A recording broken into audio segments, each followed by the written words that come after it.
So hello guys, welcome back to our channel. So आज पढ़ेंगे Mendeleev periodic table characteristics.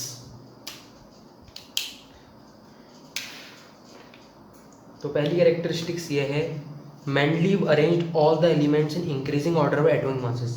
Mendeleev ने increasing atomic mass के हिसाब से एलिमेंट्स को अरेंज किया है।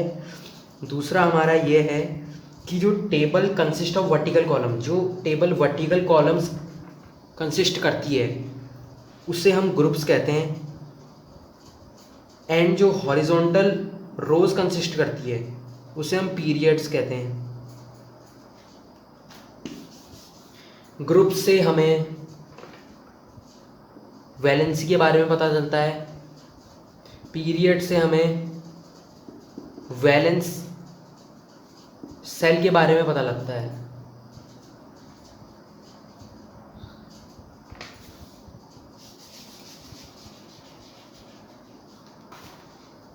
तीसरा यह है कि जो elements with similar physical and chemical properties came under same slot, जो एलिमेंट की similar physical and chemical properties है उसे मेंडलीव ने सेम स्लॉट पर रखा, लेकिन हमें ऐसा न्यूलैंड वाले पर देखने के लिए नहीं मिला।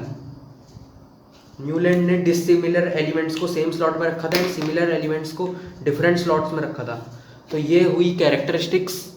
अब हम बात करते हैं इसके डीमेरिट्स एंड मेरिट्स के बारे में।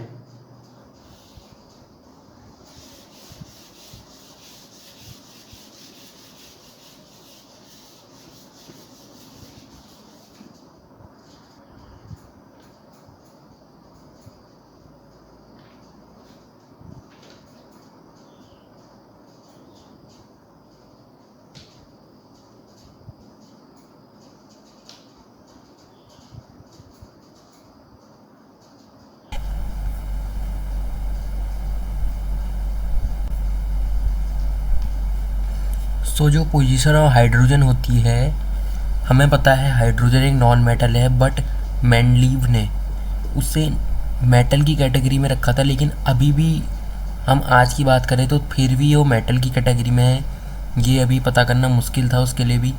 सेकंड हमारा है पोजीशन ऑफ आइसोटोप्स। आइसोटोप्स वो होते हैं जिसका एटॉमिक मास डिफरेंट होता है बट केमिकल प्रॉपर्टीज सेम होती हैं, तो ये भी उसने अच्छे से असाइन नहीं करे थे। तीसरा ये हो गया कि atomic mass did not increase in regular manner. Atomic mass अच्छे से इंक्रीज नहीं होता रेगुलर मैनर में फ्रॉम एक एलिमेंट से हम अदर एलिमेंट्स में जाएं तो।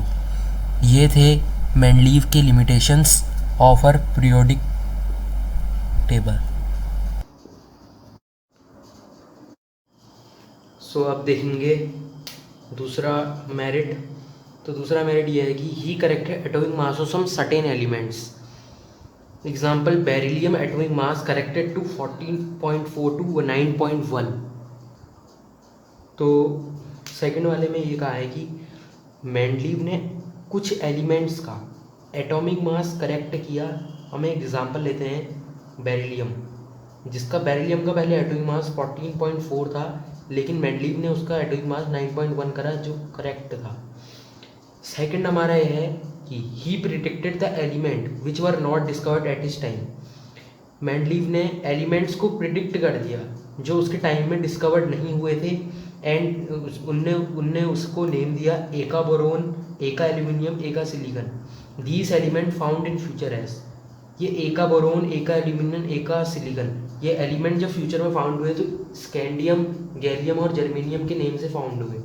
एंड जो इनकी प्रॉपर्टीज़ थी वो भी बहुत, जो इनकी प्रॉपर्टीज़ थी वो भी करेक्ट।